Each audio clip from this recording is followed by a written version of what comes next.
একদম গরম গরম চট্টগ্রামের ঐতিহ্য মেজবানি মাংস, জাস্ট বলার বাইরে এত মজা এই মাংসটা খেতে। আমি আগে একবার রান্না করেছিলাম, এইবার হচ্ছে এটা আমার সেকেন্ড টাইম।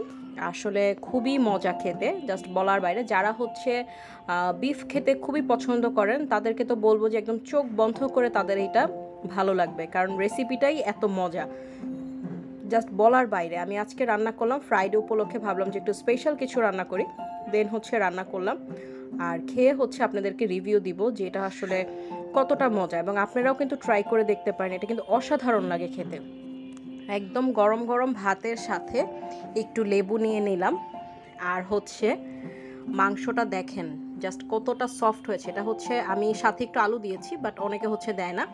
আর এই হচ্ছে বিফ, দেখেন এত সফট হয়েছে, আর ভিতরটা কিন্তু খুবই জুসি, আর হচ্ছে একদম রেড রেড হয়েছে, জাস্ট বলার বাইরে। একটুখানি মাংস, একটু আলু একদম ভালো করে মেখে নিয়ে জাস্ট হচ্ছে মুখে দিব, এত মজা বলার বাইরে। আপনারা কিন্তু ট্রাই করে দেখতে পারেন, অসাধারণ টেস্ট এটার, অসাধারণ, জাস্ট বলার বাইরে।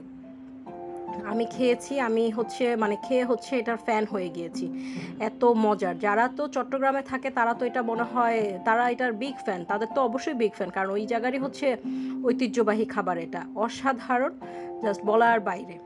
আপনারা সবাই কিন্তু চাইলেই কিন্তু ট্রাই করে দেখতে পারেন।